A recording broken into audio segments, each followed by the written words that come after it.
Hello, it's me, your favorite elder god, here in my endless dark black void of hatred, despair, and agony. And look at this. I've got a puppy. Isn't that cute, yeah? Hi, buddy. It's not supposed to be cute, it's a threat. I'm an elder god. I could do all kinds of unbelievably heinous things here. It's just a warning to anyone here thinking about binding me again when I finish this. Oh, it won't be a very Merry Christmas for you if you do that. Let's just put it that way, all right? Where was I going with this? Remember to like and subscribe and leave comments. Who knows what this elder god could do at a Dairy Queen if you didn't do that? I do. All right, let's go ahead and get into the script. Just make sure you like, comment, and subscribe. It really, really helps the channel. And, that's what's actually apparently getting pushed in the algorithm. So if you like these videos and you want them to do better, shoot me that way. Help me out that way. Hey guys, before we start, just a couple heads up. Number one, I am still a little sick. If you're in my Discord server, link in the description. You will know I have had a cold, which is why I did not get this out on Christmas Eve like I was planning to, because I couldn't record the audio. So if my voice sounds a little off, that's probably why. Sorry, I'm trying my best. Also, I'm having to record this in the piss tank room, so you may hear the faintest, most heavenly sounds of piss in the background. That is because of the fish tanks. Forgive me. But maybe some of y'all are into like water ASMR, I don't know. We're going to pick up basically exactly where we left off. We see them all looking out over the Wild West town of Goldfield, having just time traveled. Mirrormaster turns to look at Terraman and says, "What exactly did you do?" Terraman says, "Nothing, I swear. I just picked the damn thing up, lifted it above my head like the guy did, then bam, we're here." Eraser says, "Did you like press a button or anything? Were you thinking about something?" Terraman rubs his chin, thinking about it. "I reckon I was thinking about the Wild West, but I'm always thinking about the Wild West." Eraser says, "So the fucking World War II villain, who's now dead, punched a combination into this device to activate it, which we don't know. You lifted it above your head and thought of the Wild West, and now here we are, and we don't know the combination to get back home." They look out over the Wild West town. Eraser says, "Oh, we are so fucked." Mirrormaster says, "Yeah, pretty much." Eraser says, "Well, I'm heading back to the corpse. We have to figure our way out of this mess. Maybe the World War II villain has something on his body we can use." Eraser turns to walk that way. All the others except for Min and Terraman follow him. Terraman says, "Come on, Min. Let's go check it out. We'll probably never get the opportunity to do this again." Min says, Are you sure?" Terraman says, "Are you kidding me, Min? I've been dreaming of seeing the Wild West since I was 5. I'm not going to miss this for the world." She smiles and says, "All right." We're going to cut to World War II villain's body. We see World War II villain's body in the hot sun. The rest of the ghetto guys approach it. Mirrormaster says, "I'm checking his pockets. Maybe he wrote it down somewhere." He starts to rifle through the pockets and accidentally tears open the shirt. We can see that he's wearing the Captain WW2 uniform underneath it. The large swastika is visible. Mirrorman says, "Jesus Christ, this guy's more of a nutter than I realized." Eraser says, "Oh, yeah, of course. How could we have known what the client was? I mean, how could you possibly tell the Argentinian German was a nutter? I guess you really can't judge a book by their cover, right?" I can't believe I'm saying this, but it's just now occurring to me that that cowboy probably saved the world. Mindboggler looks confused. She says, "How?" Eraser says, "I think about it. Think about the kind of stuff he was talking about, saving the Reich and all that. We gave him a time machine. He could have done it. He was probably about to do it when Terraman shot him." Mirrormaster says, "No fucking way. That's straight out of a movie." Emberman says, "Well, if he'd gone and done that, I'm a Brit. I would have been fucked. I guess I owe the cowboy an apology. Even though he did get us stuck here. Has he got anything in his pockets?" Mirrormaster says, "He's got nothing." Eraser picks up the time sphere and studies it. "This is seriously bad, guys. The World War II villain punched in some kind of combination onto this device to make it work. It was complicated, too. He moved at least 13 or 14 different dials. There's no way we're going to be able to guess that, right?" Mindboggler says, "Well, if he doesn't have it on him, then we're trapped, right?" Eraser says, "It's worse than that. We're a fucking paradox machine right now, man. It's bad." Mindboggler says, "Hell yeah." Eraser says, "It's not a good thing." Mirrormaster says, "A pair of what now? What are you talking about?" Eraser says, Haven't you guys ever read a time travel book? You know, like H.G. Wells? Rainbow Man says, the last book I ever read was Great Expectations in primary school. A fucking stupid book, too. What a load of rubbish. Mindboggler says, I read the Kardashians' third book. Eraser says, what about a movie, you know, Back to the Future or Terminator? They all shake their heads. Eraser sort of pinches the bridge to his nose. Okay, Jesus Christ. Watch a movie sometime. Think about it like this. We are in the past right now. Everything we are doing could change the future. We fuck it up and do something that prevents us from ever being born. Then, boom, fucking paradox. We are walking paradoxes, just waiting to happen. Mirror Master says, oh shit, I get it. Rainbow Man says, so wait, like change it how? Eraser says, I have no fucking idea, but it's not good. It's like the butterfly effect, you know? You step on a butterfly, it can have a cataclysmic effect down the road. Mindboggler perks up. She says, I haven't stepped on any butterflies, so I think we're good. Eraser says, it's not literally that. It's anything we do. If we say the wrong thing to someone or prevent someone from going somewhere, God forbid we kill someone, it could majorly screw up the flow of time. Hundreds of people would never have been born, people who could be important. I mean, if those people went on to never have their children, everything could change. We have to be absolutely careful not to interact with anyone we don't have to, or do something stupid. Even a single mistake could fuck up everything forever. We're going to smash cut the Terror Man. We see him heading up to an old western saloon, giggling like a schoolboy. A few old cowboys and gunslingers sitting at different booths in the bars. Look around or drink, just generally hanging out in the bar. Suddenly the swinging doors at the back open and swing and rock closed. We see Terror Man enter the bar, barely lit by sunlight.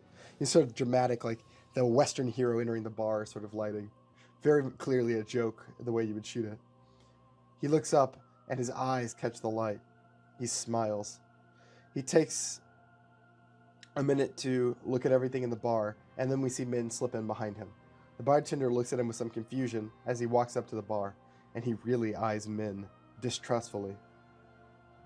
Terror Man says, the name's Terror Man. I'm a man of that New West, that Terra Nova out there, and I'm a thirsty man today. Can I get a drink? The bartender looks at him and shrugs. He goes behind the bar and begins to pour something. Terror Man looks at Min with an almost giddy smile. She smiles back, just happy to see him happy. The bartender sets 2 drinks down in front of them as they take their seats at the bar. Suddenly, we hear a voice from behind them. She shouldn't be drinking in here. She's one of them Chinamen. Ain't welcome around here.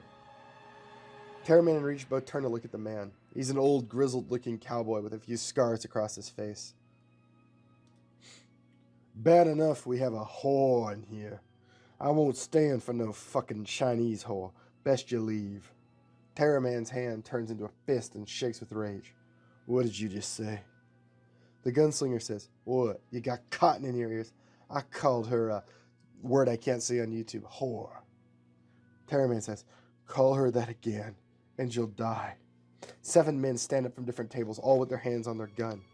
Reach pulls on Terror Man's shoulder and says, hey, just let it go. Terror Man eyes her for a moment, and his eyes soften. He begins to move his hand away from his gun.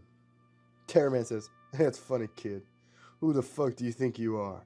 'Cause from where I'm standing, you and your whore don't scare me. Terror Man's face turns hard again. His hand slips back to the gun in his waist. He says, me. I'm a man of that New West, that Terra Nova out yonder. And when they write the tale of how you died here, they'll call me Terra Man. We hear the opening notes of the song Bombaleo begin to play. I think everyone knows this song. As Terror Man draws his pistol, the camera goes in slow motion, spins around him to reveal that the men are each pulling their own pistol, but Terror Man is faster. He swirls his gun up, getting it into his hand, and fires a bullet into the head of the first man, the one insulting him. He fires once more, killing the guy next to him with a bullet to the chest before he turns and dives behind a table, kicking it up to block bullets. 2 other men begin to shoot at him. Bullets rip through the table around him, and he smiles. The entire beat of the song begins to pick up its tempo. He rolls out and fires a shot, shooting one guy in the leg, then in the head as he falls, fanning the hammer as he does it. He twirls out his other pistol and shoots another guy in the hand, blowing his arm off. He fires one last bullet, placing it in the guy's neck. The last gunslinger runs out of the bar in a panic. He gets out to the sand, and the center of town and whistles, hollering for help. We see Min take the shot of alcohol that was just put in front of her at the bar. Terrorman kicks the front door open and shoots the guy in the back of the head as he hollers for help. We see several more armed men coming out of the buildings, each of them holding rifles.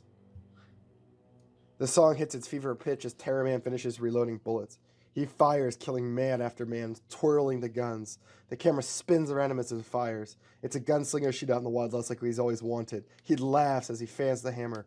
Bullets rip right by him, leaving a cut on his cheek. He spins, holds his gun out, and finds the man standing in the middle of the street. The one who just shot him.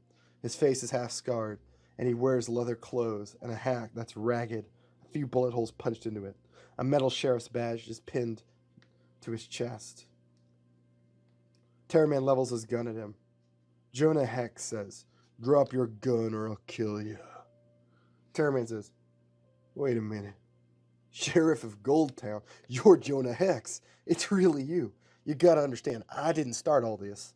I certainly don't want any problems with you, sir." Jonah doesn't stutter. He doesn't react. He just says, "Drop your guns." Terrorman says, "Look, we really need to talk. Why don't we both lower them together?" Jonah Hex says, "No, friend. Just you. Now." Suddenly, they both fire. On instinct. We see the bullets travel from each gun until they meet perfectly in the center and explode into a hail of sparks and metal. Jonah looks shocked. He says, "Who are you?" Terrorman says, "Yeah, about that. It's kind of hard to explain. But my name is Toby Hex, and we're sort of related." Suddenly, Jonah is blown back. He slams into the side of a building across the street, cracking the wood as his guns go flying. We see Reach float up next to Terrorman. She says, "Jesus, he almost shot you. Should I finish him?" Toby says, No, he's my great-great-granddad." Reach pauses. She says, "Wait, that's Jonah Hex? Holy shit, that is trippy." They both rush over to him and offer him a hand up. Jonah looks confused. He says, "How did you do that?" Toby says, "Like I told you, it's a long story. We need to talk. Very important. You have somewhere?" Jonah says, "Follow me." He leads them across the street into a sheriff's building. It's a simple, classic, Western-looking sheriff's department, complete with a little jail. Jonah says, "All right, kid. Just who the hell are you?" Terrorman says, "I'm Toby Hex." Jonah says, "There is no Toby Hex. So who are you really?" Terrorman says, "Yeah, about that. I did say this was complicated, and this is the weird part. Well, technically, I'm your great-great-grandson. Congratulations, by the way." Jonah says, "Oh, you think this is funny, do you? You don't realize how much trouble you're in, boy." Reach chimes in and she says, "He's not joking. We're from the future, and we've come here by mistake." Jonah narrows his eyes. "You expect me to believe that you come to the future with some sort of time machine? You think I'm an idiot?" Terrorman says, "Well, that's the truth, so... Look, I know all about you. I know your wife and your son. I know you're going to have another one. That's my great-granddad. His name is Robert, or it will be. I know you're a hero, a good man who protects the town. You fight off bandits and gangs to protect the people, no matter the cost. Where I come from, you're a legend." Jonah Hex says, "You two are lying to me. I don't know what you are, but you are not from the future." Terrorman says, "I know about the Hex's family power. Your reaction time is just a little bit faster, right? Your aim a little more perfect, isn't it? It's the same for me. I'm telling you the truth." Reach says, "Cell phone. I have a cell phone." She pulls it out of her pocket and shows it to Jonah, lighting it up and making the screen come on. "In the future, these let you talk to anyone, anywhere." She is moving it around, touching it, and showing him pictures. Jonah's eyes look increasingly distressed. He realizes they're not lying to him. "It's true then. You're really a Hex."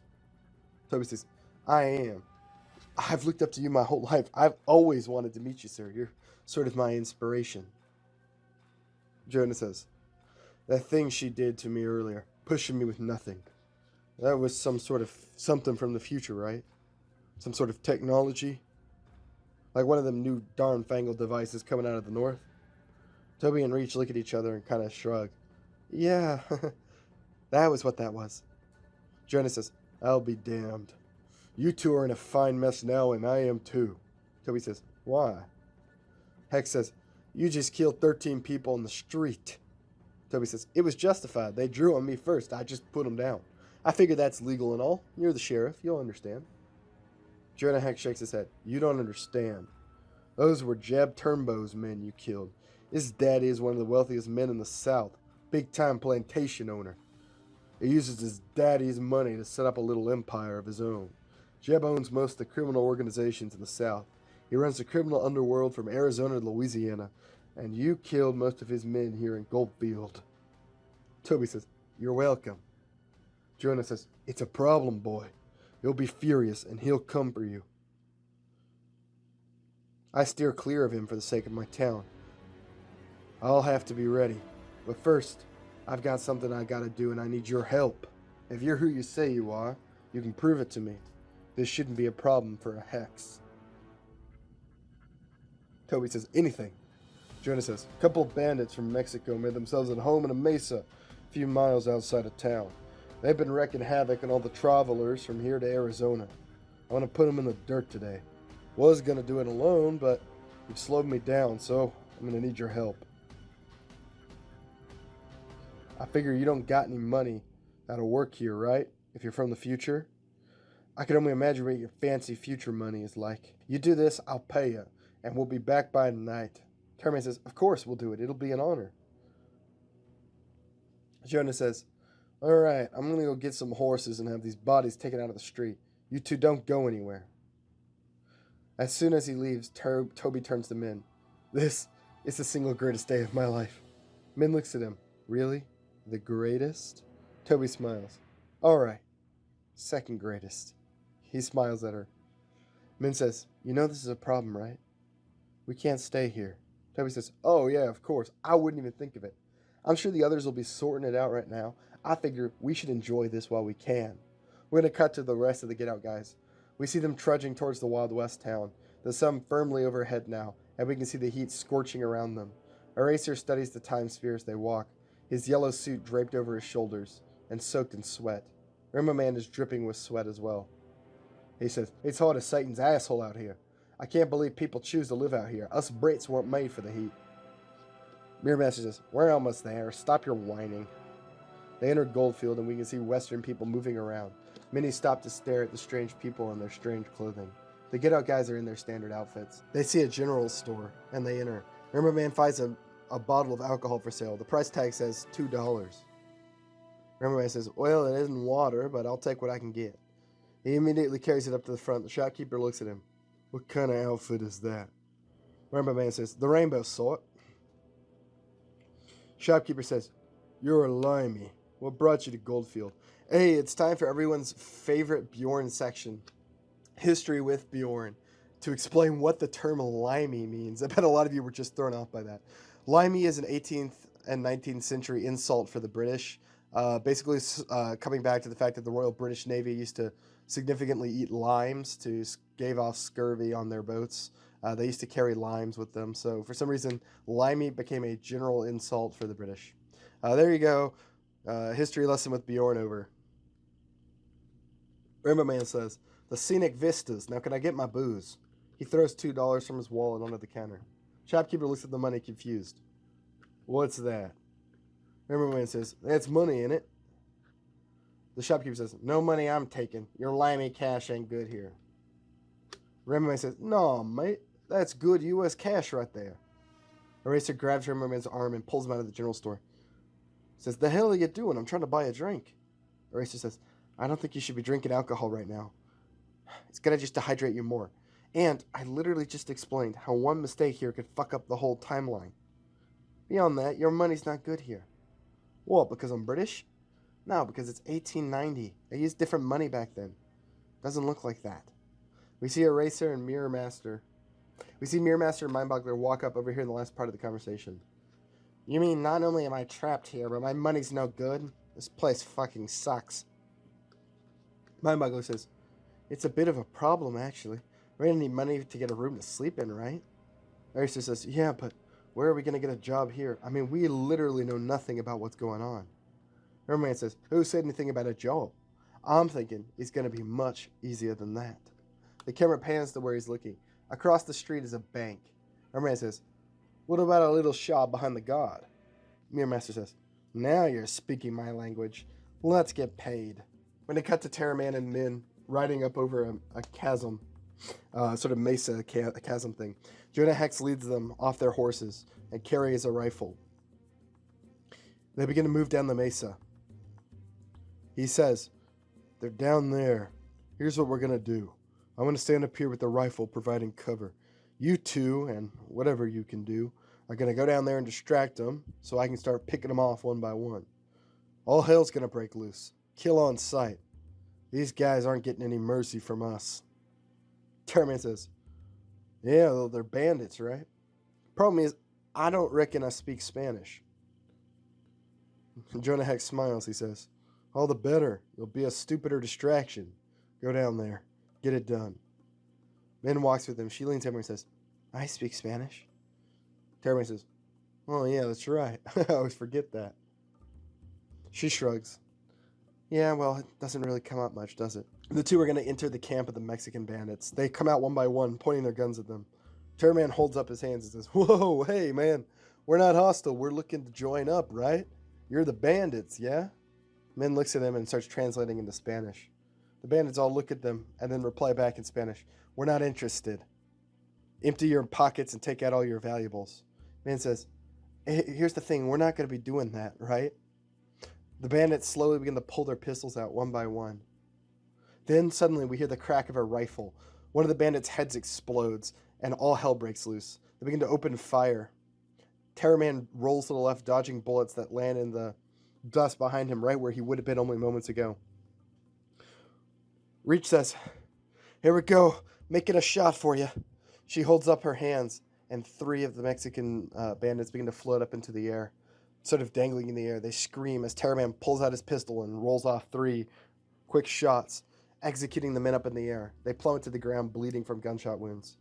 The firefight sort of continues for a while until all the bandits are dead. We see Jonah Hex come back down from the mesa. He says, that was some fine work. You two are valuable, I see. He begins to slowly take the pinky fingers off the men one by one. Toby looks confused. He says, what are you doing? He says, these are for the bounty. We're going to ride towards Phoenix to claim the bounties. You two go back, get a hotel room, and lay low. I don't want any trouble. Here, take this. He gives him like $10 in the Western currency, which is like a lot of money. This should be enough to keep you fed and housed for a month. That should give you enough time to sort this out and get you home. I'll be back tomorrow or the next day. We'll sort it out then. We're going to cut to the Get Out guys. We see Eraser and Mindboggler walk up to the front desk of the bank. We see a bank teller there. Mindboggler says, good day, gentle sir, in her best, like, kind of terrible Western accent. Eraser just rolls his eyes and says, we're from out of town. Up north way, come down western path, I guess. We're looking to store some money in the bank here. Our fortune, if you will. The guy eyes them skeptically, but then says, I'm sure I can help you with that. How much are you looking to store? Eraser says, well, first though, we would like a look inside your vault. A guided tour, if you will. Just to look and know that our money will be secure. He smiles. The guy says, we don't do that.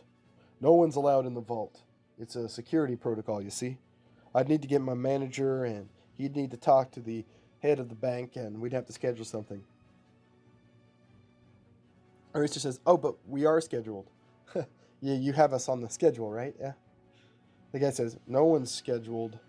I know. Mindboggler just rolls her eyes and looks at him. Can I do it, please? Come on, let's just get this over with. Eraser lets out a sigh and says, fine. She says, you have us on your schedule. The words echo, sounding strange in the ear. The man says, that's right. I do have you on the schedule. And you want us to come tour it right now. The man says, oh, yes, of course. He turns, guiding them behind the bank, and slowly opens up the vault. Once they're inside, he walks them around briefly, giving them a tour. As they walk, we see Eraser carefully drop his shard of mirror into the vault. Once they're done with the tour, He takes them back out. They nod and tell him they'll be in touch. They walk out. We smash cut to see Mirror Master and Rainbow Man arriving inside the vault. They look around. Mirror Master says, "Holy shit, no security cameras. I take back everything I said about this time period. Yeah, it's like taking candy from a baby." They start to grab dollar bills from a pile, stacked and pile in the room. They take a couple hundred, which is a lot of money in this time period if you didn't know. And then they slip back into the mirror, vanishing, leaving only a single shard of mirror behind as any evidence that they were ever there at all. The perfect crime in this time period. We're going to smash cut to Jonah arriving in the middle of a big town, probably Phoenix, Arizona, or one of the other larger western cities in Arizona. Almost as soon as he enters the building, a large bouncer with 2 revolvers at his waist holds up a hand to him. Jonah says, "I'm here to see Jebediah. I'm sure he's expecting me." The bouncer says, "You wait." Jonah says, "Fine." The man comes back and says, "You follow." Jonah follows him. He takes him into a large parlor room, like a very nice looking sort of office area. A man sits behind a nice mahogany desk, dressed in a fine western suit, with a top hat and a pocket watch. He says, Jebediah says, "I was wondering when you were going to get here. It took you longer than I thought it would." Jonah Hex says, "I had some business to take care of first." Jeb says, "Is that motherfucker that killed my men dead?" Jonah says, "No, not yet. That's what I've come to talk to you about. But first, a reconciliation prize." He hands him the baggie of pinkies. "Those bandits up Northway that've been bothering you and your men. Taken care of. Done." Jeb says, "You think this will make up for what happened to my men in Goldfield?" "You are Jonah Hex. I can't imagine what's held you up from solving this problem of ours." Jonah says, "I know the kid that did it. He's my cousin, and I didn't know what he was doing. It started as a bar fight and it got out of hand. I stepped in, but I was too late. It won't happen again. I've come here to beg for mercy. He's a kid. He didn't know better." Jeb laughs to himself. He shakes his head and says, "You know, your son, he's a real smart kid. It actually astonishes me. I reckon I am always in need of smart people in my service. Smart people just like his daddy." Jonah says, "Is that supposed to be a threat?" Jeb smiles. "If you want to call it that, sure. I prefer to call it a warning. I don't care if he's your nephew. I don't care if he's your son or the fucking King of England. That fucking bastard killed 17 of my men in the streets like dogs, and you let him walk away. I want you to know something, Hex. I held a gun to your son's head this morning and almost pulled the fucking trigger." He slams his fist down on the table. 17 of my men. It's an embarrassment, and the word is spreading. They're speaking of Terraman, the hero of Goldfield, who stood up to Jebediah. He dies. Or, I suppose, he must be a talented man to do what he did. If you want your precious fucking cousin to survive, he needs to come to me. He needs to bend the knee and serve, scrape and beg for his life, and earn it through service like you. Do you understand, Jonah Hex?" Hex says, "I do." Jeb says, "One way or another, I want you to do this. Show me that you are still loyal to me. I'll wait. I want his head or his service, nothing else. And if you don't, if you think you can slip by or let him escape without you knowing, I will kill your wife and I will butcher your son. I will cut them into pieces and make you look before you die. You best not disappoint me, Hex." Jonah boils with rage. He says, "If you hurt my family..." Jeb says, "You'll do what, Jonah? We played this out long ago and you lost. I have your family now. This only ends one way. Go." Jonah Hex turns to leave, but Jeb asks him one final question. "You know, I've been wondering, Hex, that wife of yours sure is pretty. What did she see in a face like yours, I wonder? How did you get those scars? You never told me." Jonah says, "It was a brand once, from a man I hated. I cut his brain off with a hatchet, and this was what was left. I'll bring the kid to you, dead or willing to serve, but if you dare to touch my wife or son, I will feed you your own balls before I put a bullet through your brain. Jeb laughs. Oh, Hex, I don't know what I'd do without you. You have 2 days, and then I'll come. I'll kill your cousins slowly. I'll gut your family, and I'll burn Goldfield to the ground and salt the earth, so no piss-poor fucking farmers can ever live there again. You know I'm not bluffing. Get to work. We're going to cut to the Get Out guys. We see Terraman and Reach riding their horses back into Goldfield. They tie their tethers to a stand in front of a local hotel and head inside with their $10 from Jonah Hex. They walk up to the front counter and ask for a room. General little, dialogue. As they do, we see Eraser and Mindboggler coming down a set of stairs. They stop when they see the two. We're going to smash cut to them all sitting at a table eating some sort of food. Eraser says, do you understand what I'm saying to you? If you guys go around making any sort of choice that affects the flow of time going forward, the world we knew might not be there when we get back. So, have you altered anything? Anything at all? Reach says, you could say that. Eraser says, what did you do? Darman says, it was more me. I got into a bar fight this morning at the local guard, shot about 10 or 15 people. I also met my own great-grandpa. He's super cool, by the way, exactly like I always imagined. He is a bona fide hero, and I think that's awesome. Eraser says, holy shit, 15 people. It was one morning, and you met your own relative from the past? Listen, from here on out, you have to be very careful. Even the smallest thing you do could have a rippling effect on the timeline. Reach says, you're talking about the butterfly effect. There's no proof that that's even how this works. Eraser says, oh, finally, someone who reads. I guess we don't know for sure, but we don't know that it's not how it works, right? You understand what I'm saying? We have to play it safe.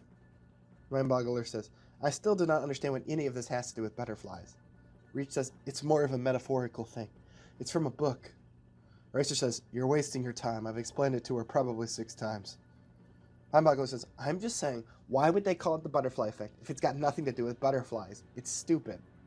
Terraman raises his hand as if he's going to ask the teacher a question. I have seen Back to the Future. So you're saying if I continue to interact with my great-great-grandpa, I could erase myself from existence, disappear from the pictures and shit? Eraser says, I mean, I don't know that that's what's going to happen, but it's a definite possibility. By even interacting with him, you've already altered the flow of his timeline would have been. That's a direct one-to-one to you, not even some nebulous thing.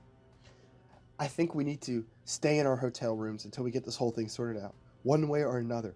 But absolutely, try not to kill anyone anymore.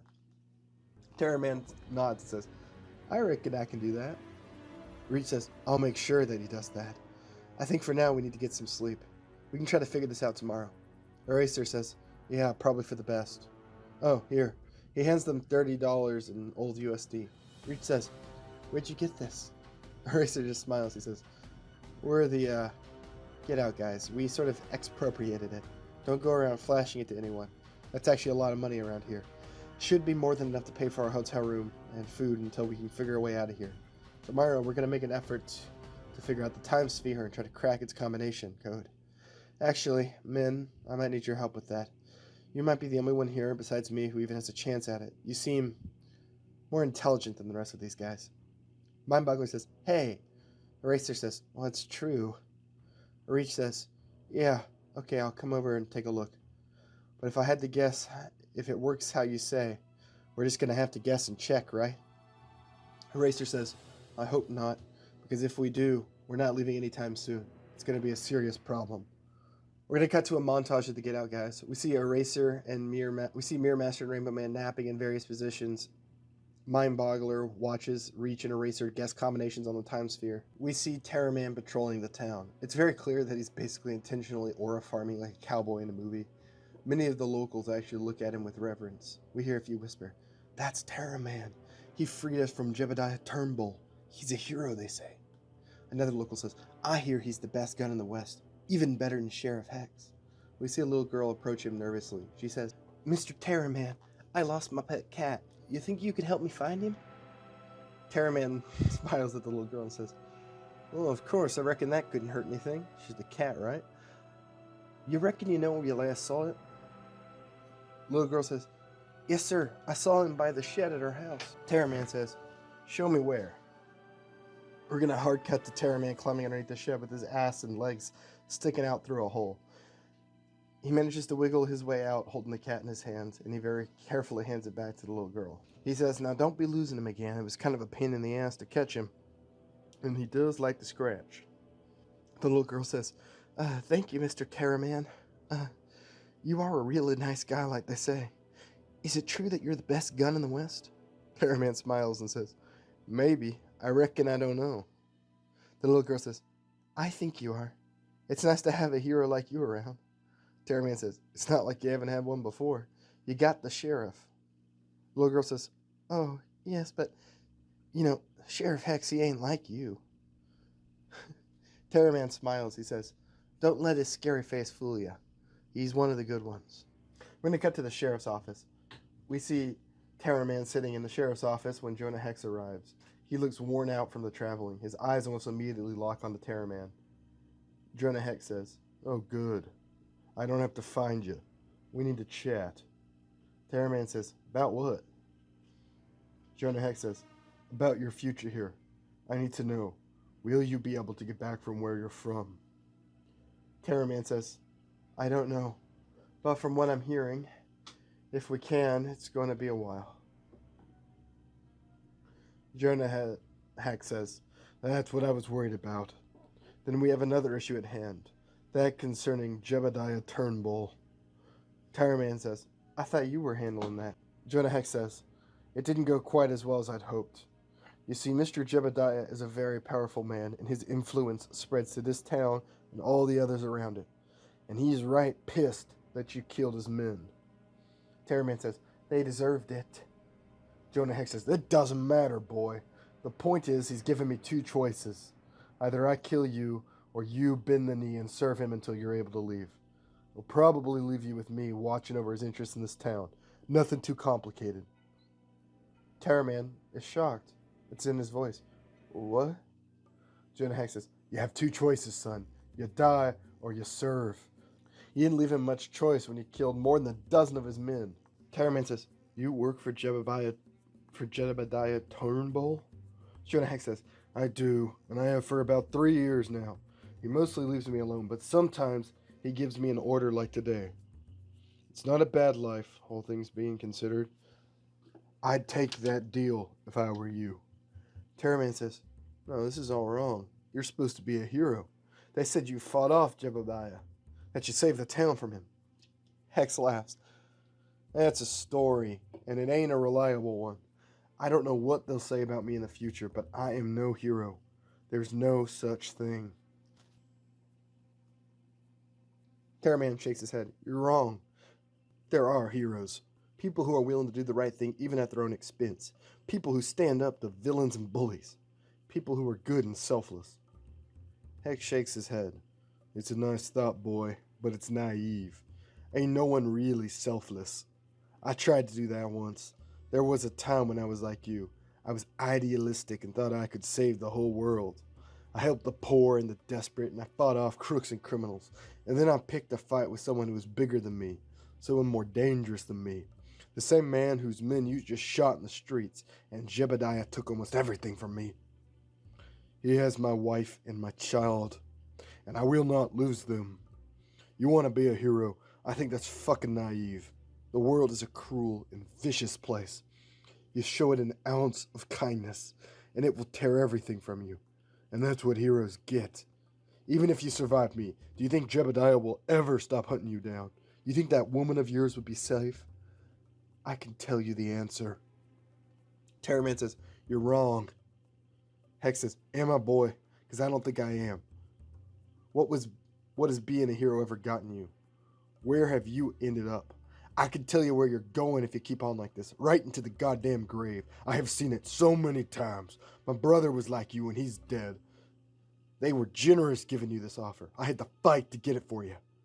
You need to take it, or you and your girl will die, and your friends too, most like. Your skills won't save you from them. Not men like Jebediah. They have people that work for them. People like us. Terraman shakes his head. Then I'd die like a hex on my feet with a smile on my face doing what's right.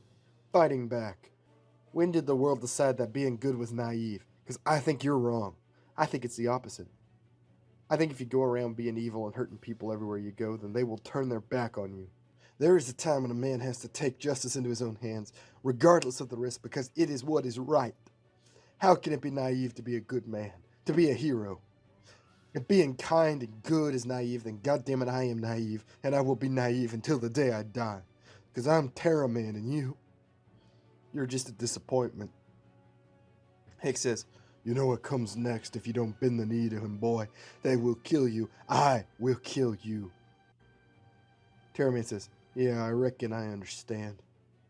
Hex says, I don't want to do this, but they have left me with no choice. I will not let my daughter die, and I will not let him kill my wife.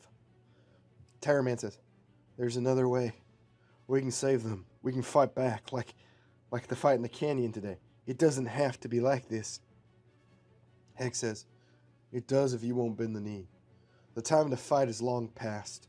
I hope not to see you get hurt, but you've left me no choice. Think it over. Think about what it'll do to your woman when you die. Because tomorrow, boy, I will kill you. We're going to cut to Eraser and Mindboggler. We see them sitting on the floor of their hotel room. Mindboggler, Eraser turns the time sphere in his hand over and over again, trying to guess the code. Mindboggler sits next to him watching. Each combination he tries, she marks off on a large sheet of paper they have. Eraser says, this is fucking useless. It's going to take us years to guess the combination, and we don't even know how long it is. Mindboggler says, we could get lucky. Eraser says, when have we ever gotten lucky? Mindboggler says, good point. There could be another way. Eraser says, what's that? Mindboggler says, we know this thing came from Egypt, right? We could go there and figure out the combination from the tomb. Someone had to have written it down, right? Or else the World War II villains wouldn't have been able to use it. Eraser says, honestly, not the worst idea, but there's a bit of a problem. How do we get there? How do we get there? Mindboggler says, we could use my powers. I know we say we aren't going to do it, and that I'm not supposed to control people with my powers and enslave them to my will, but I think for this we could make an exception, right? I don't think we have much of a choice. Eraser says, I don't like it, and not even for the moral reason. I just feel like it would make too much of an impact on the course of history, right? Getting a whole bunch of mentally enslaved people to excavate a tomb 120 years early without permission, it's risky. Plus, if we take the time sphere early, then it could create a paradox, because how would we ever get back here? Mindboggler says, I feel like us living here long term trying to figure out the code is worse. Eraser says, there's another option, and it's not good though. Mindboggler says, what? Eraser says, it could erase us. That way we wouldn't alter the timeline further. We could save the future. Mindboggler says, yeah, but then we'd die. Look, I'm all for the whole hero thing, but I don't want to kill myself. I'm not suicidal. Eraser says, yeah, no, as I said, it was a bad option. Last resort. Mindboggler says, there will be something else. There has to be. We're the Get Out guys. We always get out in the end, right? Eraser says, yeah, I guess we do. Mindboggler says, you know, with all this craziness, I haven't gotten to say thank you yet. Eraser says, for what? For helping me, idiot. It means a lot. You're the only real friend I've ever had. Eraser says, I'm just a guy who wore a pencil costume once. I'm just telling you things anyone else could have, but you're welcome. And for what it's worth, I cannot believe I'm saying this, but I've actually come to see you as a friend too.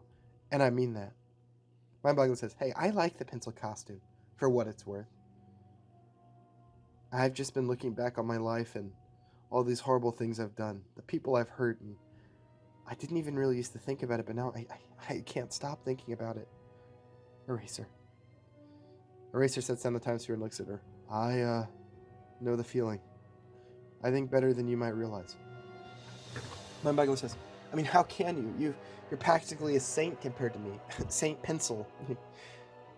Eraser says, I don't really go around telling people this, but when I said I couldn't erase people before, it was a lie. I knew before I erased that guy in the robot suit. And I knew because I killed my brother. I was young and I hadn't really manifested my powers much. I'd used them once or twice to erase little things, but I didn't even realize what I'd done. My mom had been pregnant, and when she gave birth to my brother, his name was Henry. Even though he was a baby, he looked just like my mother. He had her eyes and her nose, and I promised I would protect him. And my mom finally let me hold him in my arms, and he smiled and laughed, and then he just vanished. I hadn't even realized what I'd done, and he was just gone. I erased him. My parents never forgave me, but I never forgave myself either. I killed him. And it's haunted me ever since. Mindboggler says, holy shit, I never knew. Eraser says, it's not really something I go around advertising. I'm a kinslayer. Not great, is it? Mindboggler says, did I ever tell you about my first time? Eraser says, maybe. You told me about that thing with the celebrity party and the yacht. Mindboggler says, no, not sex. Gross. Eraser says, oh yeah, I'm the gross one. I'm talking about the first time I ever killed anyone. Eraser says, you mean the Ben and Jerry's thing? No, that was bad. Really, really bad. I'm actually sorry I told you about that. But that wasn't the first time. Eraser says, you mean the one with the airplane then? Mindbugger says, no, look, I don't think I've told you about this one before. I avoided. I was in high school when I got my powers, and I was a weird kid before. Eraser says, what, you're kidding? You? Weird? You're kidding. Mindbugger says, look, I'm being serious. I was different from the other kids, so naturally I got bullied. These two bitches in particular, they were really mean to me. They never left me alone. They mocked me, hit me, tortured me. Even my foster parents didn't want anything to do with me. One night it got really bad. I overheard my parents say they didn't want me anymore, and that they were going to look for a new home for me. And those women went especially hard that day, and I just snapped. I thought about doing something bad to myself. Instead, I did something I've never done. I went to a church and I prayed. I prayed to be saved, to be left alone. I prayed that God would kill them all. And he answered my prayers. The next day in school, the girls, they told me they wanted to be my friends and to make up for what they've done. It was everything I'd hoped for. They invited me to smoke weed in the bathroom, and then when I went there, it was a trick. They shoved my head into a toilet, and I just snapped. And I yelled at them all to stop, and they did. It was the first time I got my powers, and I made them kill each other. It was the first time I'd gotten my powers. I made them kill each other, and I watched. Her eyes, Samantha, when she drowned her friend, they were so filled with fear and horror, and I laughed. They were cruel to me, and so I laughed, but they didn't deserve that. That was the day I became Mindboggler. Looking back on it, Aunt Leia, she died in that church alone, begging for help. I'm hoping maybe someday she can come back and find that happiness she always wanted. And thanks to you, I feel like I could get there. I could really get there. She finishes the story with tears rolling down her eyes. She wipes away one of the tears. Eraser says, Jesus. Mindboggler says, do you think there's any forgiveness for the things I've done? We've done?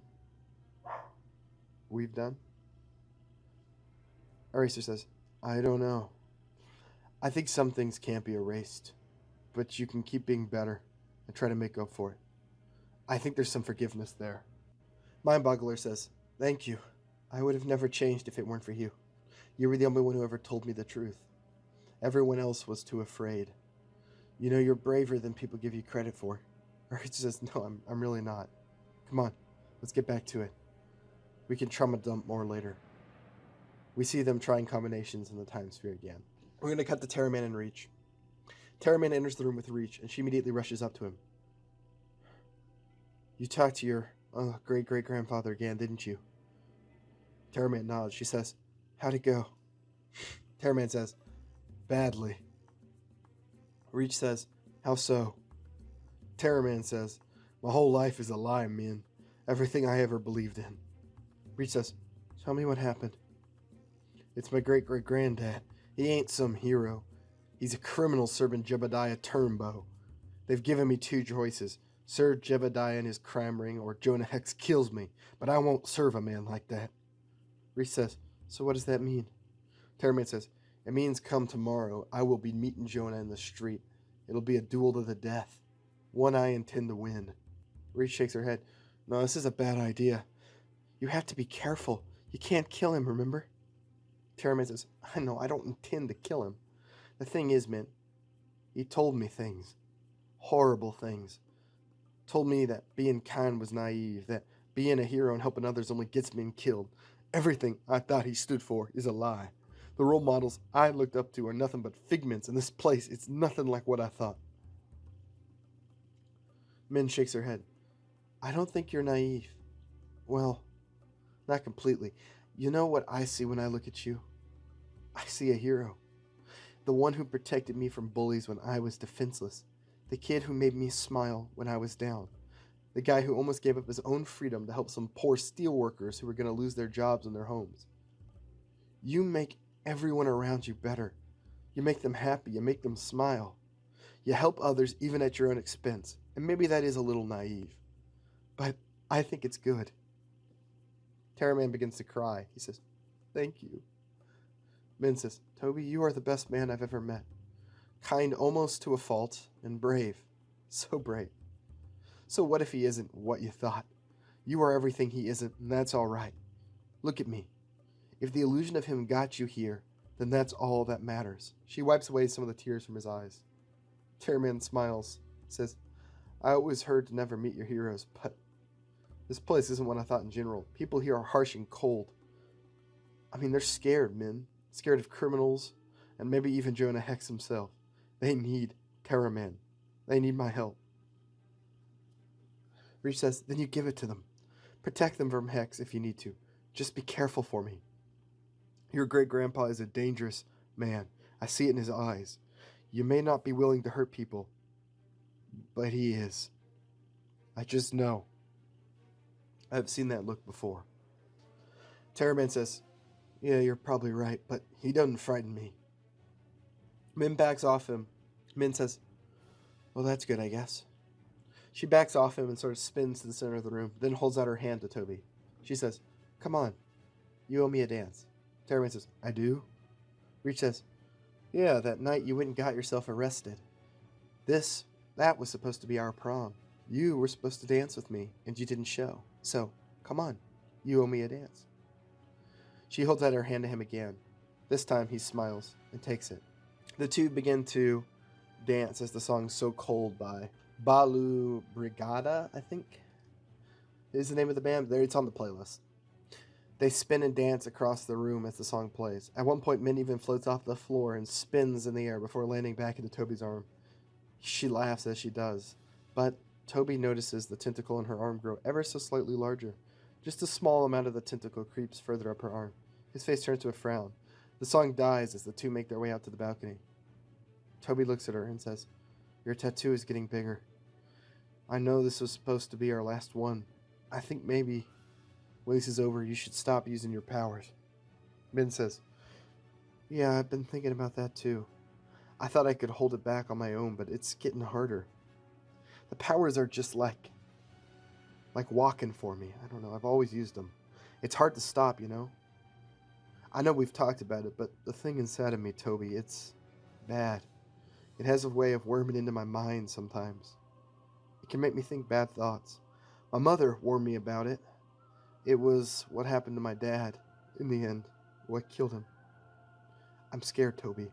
Scared that I'm going to end up just like him. Scared that maybe I'm bad too. Maybe it isn't the Reach in my mind at all. Maybe it's just me, my thoughts. Toby cups her cheek and holds her eyes to look at his. No, that's bullshit. I look out at the world, and I see all this beauty. I see people like you, man. I see kindness and hope, and yet not too many others can really see it. They look up at that same beautiful horizon and sky and kind people, and they see wickedness and darkness, and I just don't understand it at all, man. I mean, look at it. It's beautiful. And when I look at you, I see that same beauty, that same kindness. Min does look out. She looks out at the beautiful starry sky above them and smiles. She knows out there that those are burning hot, dangerous balls of fire, that some of them suck the life from planets. But they're beautiful. And sometimes they warm planets that surround them to keep life alive, and they hold gravity together. And she sees it, beauty in the darkness. She slowly floats up towards the sky as if she can reach out and grab the stars, then floats back down to Toby. Reach says, I see it. It's beautiful. It's thanks to you I can see it for what it is. Terrorman looks more serious than usual. He says, so many people want to make it less pretty. But my great-great-granddad, I can make him see it too. Tomorrow. I'm going to tell him what I think. I hope I can make him see the beauty in himself. I'm going to tell him he's wrong. And I can make him see the right way. He's a good man deep down, I know, and I can help him. He just needs help. Reach says, just be careful, Toby. Not all people are as good as you. Terrorman says, I know, but men, I feel a storm coming in my guts. I just might need his help, and he needs mine. I just have to make him see it. He's a Hex at the end of the day, and Hexes help people. Always. In the distance, thunder rumbles. Dark storm clouds begin to roll over the beautiful sky and starry stars. The camera moves out into the Arizona wilderness towards the thunder. We see the body of World War II villain. A few vultures hang around it as they try to pick at it, but they can't break through his skin, his bulletproof skin. Thunder rumbles overhead, flashing lights, and the birds scatter. Suddenly, we see his eye begin to heal from the bullet wound in it. The flesh begins to peel around it, knitting itself back together. A metal bullet lazily gets pushed up out of the eye hole and falls to the side. One of the satanic stars tattooed on his hand vanishes, and the ink leaks from it, dripping onto the ground like blood. When his eye is whole, his other one opens, and lightning strikes as he takes a gasp of air. We're going to cut to Goldfield in the morning. The sun hangs high over Goldfield. People hurry into their houses and shut their doors. We see Terrorman and Reach step out onto the porch of their hotel. She says, "You sure you don't want my help? This is dangerous, especially given the circumstances." Terrorman says, "This is my battle and I need to fight it." Reach says, "Just be careful, okay? You can't kill him, Toby. I'm pretty sure that would whack up the timeline like Racer warned us." Terrorman says, "I know. I don't want to get Marty McFly'd. I don't need to kill him to beat him. He'll see his mistake. I know he can. Somewhere in that man is a good person, even if he doesn't see it himself." He smiles with confidence. Reach says, "I hope so, but still, Toby, be safe." Toby smiles at her with all the confidence in the world as he makes his way out to the center of the street. From across the way, Jonah Hex steps out of the sheriff's office. His two pistols gleam at his waist, catching the sunlight.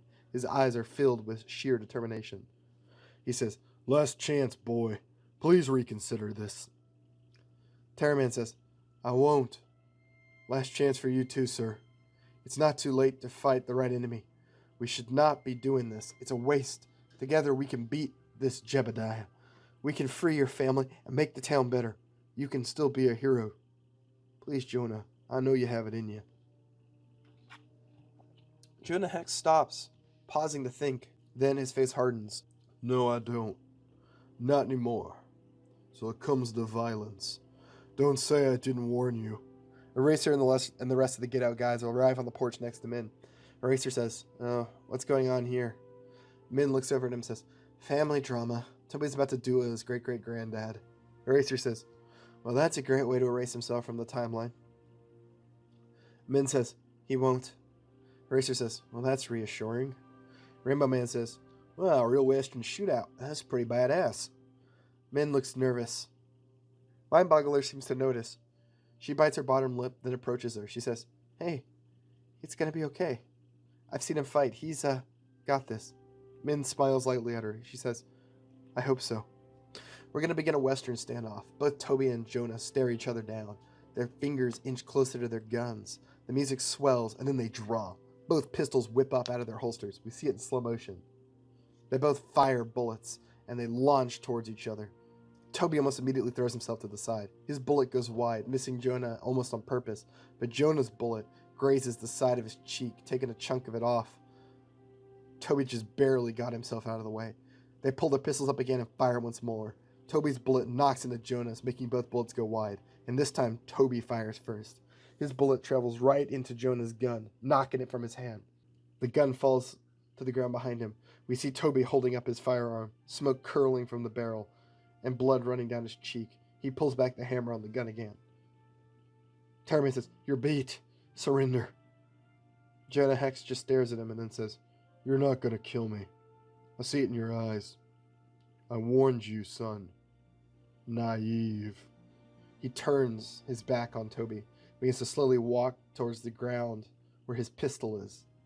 Tarman says, "Stop right there." Jonah says, "I'm not gonna. I'm gonna pick this firearm up and I'm gonna shoot you." "Stop me." Tarman doesn't. Jonah reaches down as if to pick up his pistol. Then he does. He pulls it up and levels it at Tarman. Tarman's hand shakes on his gun. His fingers twirl towards the trigger. Jonah Hex says, "I'm sorry you had to learn this lesson this way, boy. I'm sorry you had to be so naive." Then all of a sudden, Jonah's thrown into the side of a building. He smashes through the wood and twirls to the side. Tarman immediately looks towards Reach, but she's just as confused. It wasn't her. Suddenly we see him.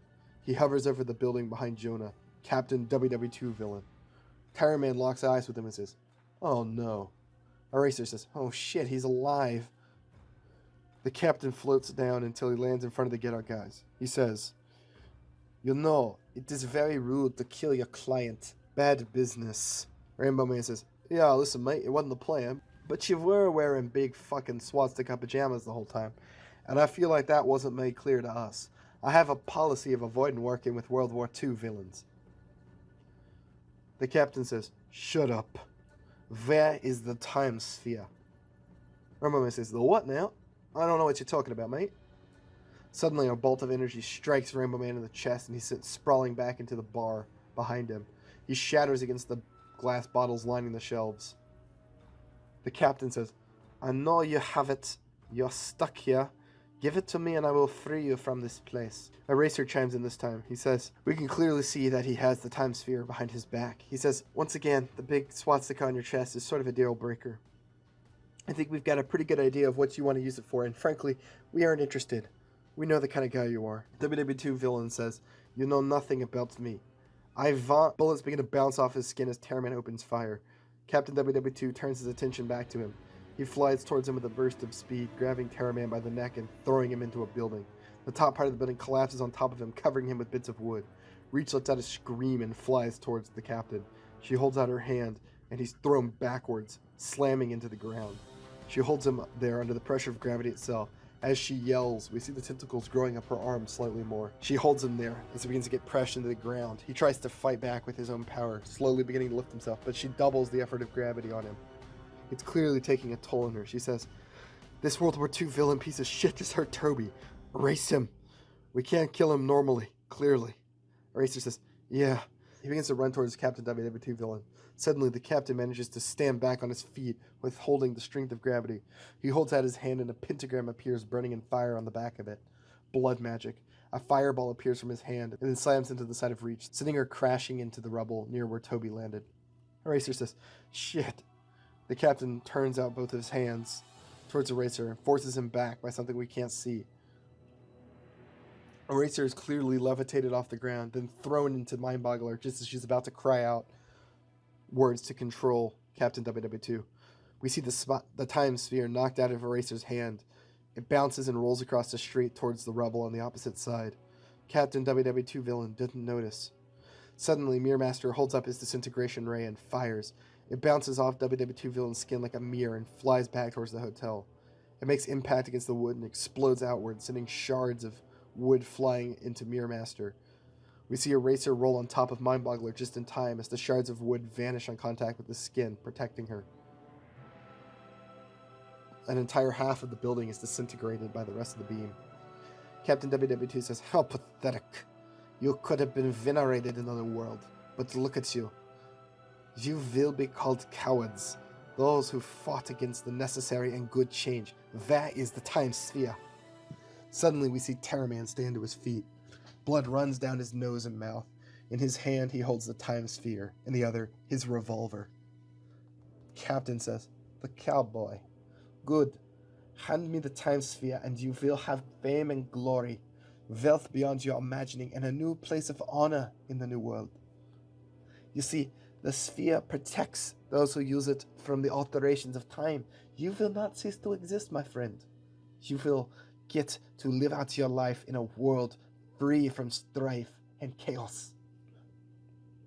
Terryman says, you see, I've got a bit of a problem with that idea. I don't know exactly what you want with this, but I know it ain't good. You see, I'm a man of that New West, that Terra Nova out yonder. You can call me Terra Man. And the thing is, Terra Man can't abide no goddamn World War II villains. I'm gonna send your ass to meet Mustache Man in hell. He holds up his revolver and fires once, twice. The bullets bounce off WW2 villain's chest. The captain seems genuinely angry. He says, fool! He flies forward as Terraman fires more shots and grabs him by the throat, holding him up by his neck. Terraman kicks out at him, but the captain doesn't even react. We should not be enemies, Western gunslinger. If you want your freedom for your kind, you seek solitude from the world, to fight for what you believe. You'll do anything for your family.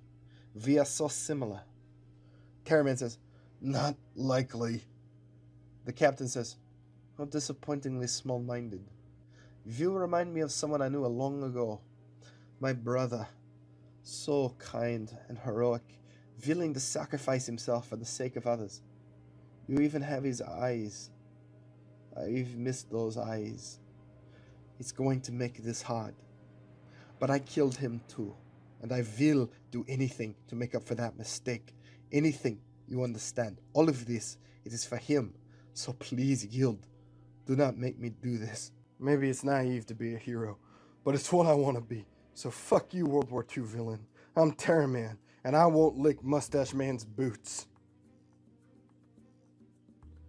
WW2 villain's face looks so disappointed. He reaches down and pulls Terraman's pistol from his holster. Terraman looks at him and says, you won't win. The captain says, I already have. He fires a bullet through Terraman's chest. Blood runs down his shirt. The captain looks at him and looks almost bereaved. He tosses the pistol away and then holds Terraman's body closer as it bleeds. So long, cowboy. Your time is long past. You may think this is cruel, but when my work is done, you will have never suffered. Terraman looks so surprised as he bleeds. The captain looks sad. Then, as he watches the cowboy struggle in pain, he turns his head away, then tosses his body away like a rag doll. As his body falls back towards the dirt, we see Min watch in horror as she climbs out of the rubble. She screams and scrambles over the rubble desperately. Blood runs from a cut on the side of her head. As she does, we see flashes to the past. Terraman and Reach robbing a bank together like Bonnie and Clyde, all to make the world a better place. Toby hits the ground. Blood leaks from the hole in his chest. We see a young Toby teaching men how to shoot a BB gun. They shoot bottles in Toby's backyard and laugh as they have so much fun. Min reaches her side and clutches her hand over the wound, trying to hold the blood back. It leaks through her fingers, and she lets out little panicked noises. Toby and Min dance together in their room. She spins and he laughs. Captain World War II villain picks up the time sphere. He laughs with joy as he does it. At long last, he can undo everything. He can fix it all. Toby's bloodshot eyes shift over to Min. He looks happy to see her. He says, oh, good, Min. You gotta... Oh, God, Min. You gotta stop him. He's gonna... Min says, I know. Don't talk. It's gonna be fine. We're gonna get you help. We're gonna get you help. Terraman says, it hurts, Min. It hurts damn bad. I didn't think dying would hurt. They're always so damn stoic in the movies. I didn't think I'd die crying. He smiles faintly as blood runs from his mouth. Reach says, no, you don't say that. You're not gonna die. You're okay, alright? The others are gonna get help. Help! You need the doctor. Help! She cries out. Terraman says, we're in the Wild West, man. I don't think there's a doctor here who you'd want. Plus, I'm hit bad, man. Reach says, we're gonna find someone. Hurry! She cries out. We see Mirror Master pull himself out of the rubble and look around confused. Terraman reaches up a bloody hand and turns Min to look at him. He says, hey, Min. I'm glad you're here. I love you so much. I'm sorry I couldn't keep going with you like I always promised. Min says, no, you don't quit. You don't do that. You never. Terra Man looks at her and says, I'm sorry, Min. So sorry. I love you. You're my best friend, and I always meant to always. He fades off as his breathing becomes labored. He starts to cough up blood. He chokes and spasms. Then he just dies. He falls still, and his eyes glaze over. Min clutches his body, holding her hand desperately to the wound, but the blood stops pulsing through it. It fades away. She cries, Toby, no, help! Please, I need help! We see Captain WW2 villain begin to float up into the air, looking off into the distance. Tears fall from his eyes. The song Dutchland by Rama Steid begins to play. The captain says, Heinz, I'm coming. We see Rainbow Man pull himself out from the rubble of the bar. His face is cut all over. Jonah Hex gets from where he was thrown up and looks up. All of them see Captain WW2 hoist the time sphere up into the air. Rainbow Man says, fuck. He rushes towards him, forming a sword of light, but it's too late. A massive dome of energy spreads over the area.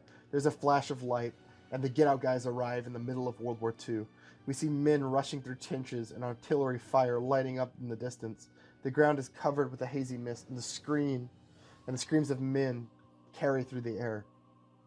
We see a few tanks plowing through the mud, launching ordnance shells. Airplanes fly overhead, occasionally getting in dogfights. As the song picks up, we see WW2 villain flying above it all. A smile grows across his face. I've done it. The camera moves down from him through the battlefield until we get to the Get Out guys. Eraser and many of the others are crouched behind a large stone covered in barbed wire. He holds his hands over his ears and shakes. Next to him we see Mindboggler, who's equally shook, and Jonah Hex, completely bewildered by everything happening around him. He says, what is this? Eraser says, I think it's World War II. Jonah Hex says, World War what? Mindboggler and Mirror Master look equally shook.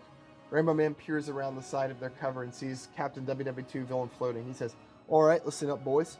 We may have royally fucked everything up, but we're not out yet.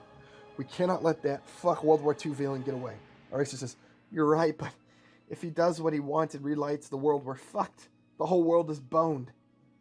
Rainbow Man says, yeah, and more importantly, he's got the fucking time spell, which is our way out of here. He's got the combination in his fucking World War II villain noggin. So I say we pin his ass down with Mindboggler here. We pin his ass down and then let Mindboggler here pry the fucking code right out of his brain. It's going to be a team effort, right? But we can get through it. It'll need all of us, especially you, man. You're the only one who can fly, so you can get up there to him. He turns to look at Min, still clutching the body of Toby. As it grows paler, her knees sink into the thick mud of the battlefield. Rain falls from overhead. Min looks up as the tentacle tattoo grows across her face, curling around her eyes. Her eyes that have begun to glow green. The pupils become wider as her lips turn into a furious snarl. She doesn't even pay attention to the others, only locks eyes with Captain WW2 in the distance. She says, you, in a voice that's not quite human. She begins to float off the ground. An explosion rocks the ground behind her as a mortar shell hits. Mirror Master looks up at her with discomfort. He says, are her eyes supposed to be doing that? Racer says, I don't think so. There's something wrong with her. Captain WW2 hasn't even noticed yet. He gloats triumphantly as he looks over the battlefield. The Third Reich will spread across the world. This day changes history. The long mission is finally complete. The world is ours, and Heinz, he'll live. He'll live. He laughs with joy. Then suddenly he's thrown to the ground and slams into the side of a tank, which explodes around him. He quickly climbs out of the wreckage. His hand grabs a hold of the metal of the tank, squeezing it and bending it. He looks up and we see Reach floating towards him. Her hair waves around in the air as if she's underwater. Her eyes are fully glowing green and tentacle tattoos swirl across her entire body. The Reach has almost complete control of her. Her shirt is ripped and torn in so many places. She looks at him with absolute disdain and says, you took him from me. Suffer. She raises her hand, covered in tentacle tattoos, and Captain WW2 is hoisted up into the air. He's pinned in the air, shaking. Suddenly, his arms begin to snap in multiple different directions as gravity pulls on him in all different angles.